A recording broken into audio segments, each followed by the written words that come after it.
আওয়ামী লীগকে বাদ সম্প্রতি দিয়ে ওবায়দুল কাদের লাইভে বললেন, আওয়ামী লীগ ছাড়া বাংলাদেশে কোনো বৈধ নির্বাচন হবে না। এই বক্তব্যের পর থেকে রাজনৈতিক অঙ্গনে আবারও আলোচনার ঝড়।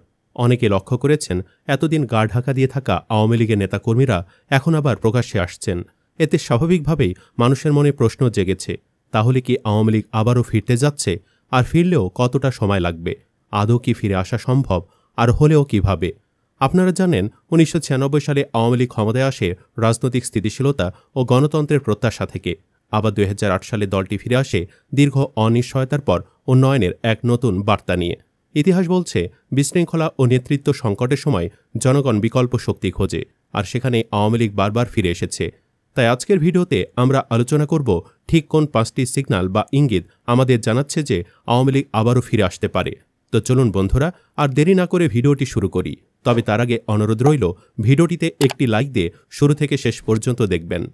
আওয়ামী লীগ ফিরে আসার প্রথম যে সিগন্যাল, সেটি হচ্ছে দেশে অতিমাত্রায় চাঁদাবাজি বেড়ে যাওয়া। যখনই দেখবেন দেশে অতিমাত্রায় চাঁদাবাজি বেড়ে গেছে, তখনই জানবেন সাধারণ খেটে খাওয়া মানুষ বিকল্প দল হিসেবে আওয়ামী লীগকে বেছে নিতে পছন্দ করবে। ইতিমধ্যে গুলিস্তানের হকারদের মুখে শোনা যাচ্ছে, আগে যেখানে ৫,০০০ টাকা চাঁদা দিতে হতো, এখন সেটা বেড়ে হয়েছে ১০,০০০ টাকা। তখন তারা বলে, আগের চাঁদাবাজি ভালো ছিল, আগের সরকারই ভালো ছিল। জাস্ট প্রেক্ষাপটটা এরকম। যখন দেখবেন যে চাঁদাবাজের পরিমাণটা সবচাইতে বেড়ে গেছে এবং চাঁদাবাজকে আপনি ঠেকাতে পারছেন না, তখন মানুষ কি বলবে জানেন? এই চাঁদাবাজদেরকে রুখতে ওদেরকে তো মারার ক্ষমতা আমার নাই, তাদেরকে পিটানোর ক্ষমতাও আমার নাই। তো সুতরাং ওদেরকে যারা পিটাতে পারবে তাদেরকে আনতে হবে।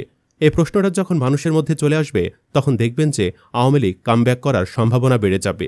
আর সাধারণ মানুষের এই মনোভাবই ধীরে ধীরে আওয়ামী লীগের কামব্যাক করার পথ তৈরি করে দিবে। এরপর ২ নাম্বার যে সিগন্যালটা দেখলে আপনি বুঝতে পারবেন আওয়ামী লীগ কামব্যাক করতে পারে, সেটা হচ্ছে মৌলবাদী শক্তির উত্থান ঘটলে। ২০০৮ সালে আওয়ামী লীগের ক্ষমতায় ফেরার অন্যতম কারণ ছিল বাংলা ভাইসহ মৌলবাদী শক্তির উত্থান। তখন এমন এক আতঙ্ক ছড়িয়ে পড়েছিল, যেখানে ভিন্নমত প্রকাশ করলেই ফতোয়া, হামলা বা তৌহিদি জনতা নামক গোষ্ঠীর নামে জীবননাশের হুমকি আসত। আজও যদি সেই পুরনো চিত্র আবার ফিরে আসে, উগ্র ধর্মীয় শক্তি যদি মাথা চাড়া দিয়ে ওঠে, মৌলবাদ যদি আবার প্রকাশ্যে সহিংস হয়ে ওঠে, তখন জনগণ নিরাপত্তা খুঁজবে। আর সেখানে আওয়ামী লীগ আবার নিজেদের উপস্থাপন করবে রক্ষক হিসেবে। তারা বলবে, আমরাই একমাত্র দল যারা মৌলবাদ দমন করতে পারি। আমরা গণতন্ত্রে বিশ্বাস করি, ধর্মনিরপেক্ষতায় বিশ্বাস করি, সবার জন্য সমান অধিকার নিশ্চিত করতে পারি। এই বার্তা জনগণের কাছে বিশ্বাসযোগ্য হয়ে ওঠে, কারণ অতীতে তারা সেটা বাস্তবেও দেখেছে। তাই যদি আপনি দেখেন দেশে মৌলবাদ হামলা ও হুমকি আবার বাড়ছে, তখন ধরে নিতে পারেন আওয়ামী লীগের ফের ক্ষমতায় আসার সম্ভাবনা খুবই প্রবল। এরপর ৩ নাম্বার যে সিগন্যালটা দেখলে আপনি বুঝতে পারবেন যে আওয়ামী লীগ কামব্যাক করতে পারে, সেটি হচ্ছে দেশের রাজনৈতিক সহিংসতা। যখনই দেশের রাজনৈতিক সহিংসতা বাড়ে, রাস্তায় গাড়ি পোড়ানো, ট্রেন লাইন উপড়ে ফেলা, বাসে আগুন, জনগণের জানমালের ক্ষতি, তখন সাধারণ মানুষ আতঙ্কিত হয়ে পড়ে। তারা চায় স্থিতিশীলতা, শান্তি আর নিরাপত্তা। এমন প্রেক্ষাপটে জনগণ ভাবতে শুরু করে, এই বিশৃঙ্খলা থামাবে কে? ঠিক এই জায়গায় আওয়ামী লীগ নিজেদের জায়গা তৈরি করে নিবে। তারা জনগণকে বোঝানোর চেষ্টা করে, আমরাই একমাত্র দল যারা শক্ত হাতে এই সহিংসতা দমন করতে পারি। আমরা ক্ষমতায় থাকলে কেউ দেশে বিশৃঙ্খলা করতে পারবে না। এমন পরিস্থিতিতে যারা নিরপেক্ষ, রাজনৈতিকভাবে সংশ্লিষ্ট না, তারা অনেক সময় আওয়ামী লীগকে লেসার ইভিল বা অপেক্ষাকৃত নিরাপদ বিকল্প হিসেবে দেখবেন। তাই যদি আপনি দেখতে পান দেশের রাজনৈতিক সহিংসতা হঠাৎ বেড়ে গেছে, তখন বুঝবেন এই অস্থিরতা কিন্তু আওয়ামী লীগের কামব্যাকের জন্য একটা বড় সুযোগ তৈরি করে দিচ্ছে। এরপর ৪ নম্বর যে সিগন্যালটা, সেটি হচ্ছে দেশে নারীর প্রতি বিদ্বেষ ও ধর্ষণ বেড়ে যাওয়া। যখন দেখবেন বাংলাদেশে নারীর প্রতি বিদ্বেষ বেড়ে গিয়েছে, মানে এই ইস্যু ধরে আওয়ামী লীগ কিন্তু আবারও কামব্যাক করবে। আপনারা হয়তো দেখতেই পারতেছেন, দিন দিন বাংলাদেশে ধর্ষণের সংখ্যা বেড়ে চলেছে। আওয়ামী লীগের আমলে দেশে কিন্তু ধর্ষণের মাত্রা সহনশীল পর্যায়ে ছিল, কিন্তু বর্তমানে তা বেড়ে গিয়েছে বহুগুণ। তাছাড়া বাংলাদেশে যখন মৌলবাদী শক্তির উত্থান ঘটে এবং নারী স্বাধীনতা হুমকির মুখে পড়ে, তখন নারীদের মধ্যে একটা স্বাভাবিক তুলনা শুরু হয়, আগে আমরা কতটা স্বাধীন ছিলাম।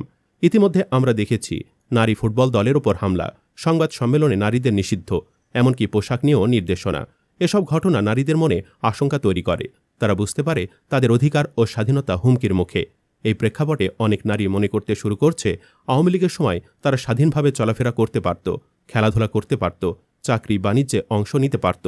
এটাই সেই মুহূর্ত যেখানে আওয়ামী লীগ বলবে, আমরা ক্ষমতায় এলে নারীরা আবার স্বাধীনভাবে চলতে পারবে, খেলতে পারবে, তোমরা তোমাদের নিজস্ব কর্মসংস্থান করতে পারবা, তোমরা এগিয়ে যেতে পারবা, তোমাদের এগিয়ে যাওয়ার পথে যদি কেউ বাধা হয়ে দাঁড়ায় তার ঠ্যাং আমরা ভেঙে দেব। এমন বার্তা নারীদের বিশ্বাসযোগ্য মনে হবে, কারণ তারা আগের অভিজ্ঞতা থেকে জানে এই দলটি তাদের স্বাধীনতার অন্তত একটা গ্যারান্টি দিতে পারে। তাই যখন দেশে নারী বিদ্বেষ বেড়ে যাবে তখন এই ইস্যু ধরে আওয়ামী লীগের কামব্যাক হওয়ার সম্ভাবনা অনেক বেশি। এরপর সর্বশেষ 5 নম্বর যে সিগন্যালটা দেখলে আপনি বুঝবেন যে আওয়ামী লীগ ক্ষমতায় আসতে পারে সেটি হচ্ছে মার্কিন যুক্তরাষ্ট্রের বিরুদ্ধে যদি কোনো সরকার অবস্থান নেয় বা মার্কিন যুক্তরাষ্ট্রের যে পলিসি সেই পলিসির বাইরে যদি কেউ অবস্থান নেয়। বাংলাদেশ সম্পর্কে যুক্তরাষ্ট্রের স্পষ্ট নীতি হল বাংলাদেশ চলবে গণতান্ত্রিকভাবে, এখানে এক নায়কতন্ত্র বা স্বৈরাচার উত্থান হতে পারবে না।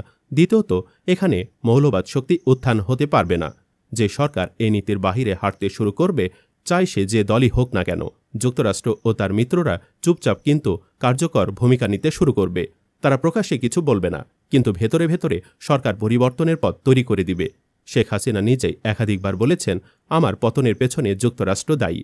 তো সুতরাং যদি কখনো দেখেন যে বাংলাদেশের অধিকাংশ মানুষ কিংবা এক শ্রেণীর মানুষ আমেরিকাকে দোষারোপ করতেছে, আমেরিকা বিদ্বেষী হয়ে উঠছে, তখন ওই গোষ্ঠীকে দমানোর জন্য বিকল্প পার্টি হিসাবে কিন্তু আওয়ামী লীগকে বাংলাদেশে নিয়ে আসার জন্য একটা স্পেস তৈরি করে দেবে আমেরিকা এবং ভারত মিলে।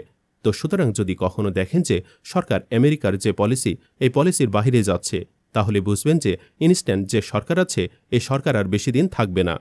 তো বন্ধুরা, এই 5টি সিগন্যাল স্পষ্টভাবে দেখাচ্ছে আওয়ামী লীগ এখনও গেম থেকে আউট হয়নি, বরং সুযোগ পেলেই তারা আবার মাঠে নামবে, সম্ভবত নতুন কৌশল, নতুন বার্তা ও হয়তো নতুন নেতৃত্ব নিয়ে। তো বন্ধুরা, আপনারা কে কে চান আওয়ামী লীগকে আবারও ক্ষমতায় দেখতে কমেন্টে লিখে জানান। ভিডিওটি ভালো লাগলে শেয়ার করুন এবং চ্যানেলটিতে নতুন হয়ে থাকলে সাবস্ক্রাইব করে বেল আইকনটি বাজিয়ে রাখুন। ধন্যবাদ।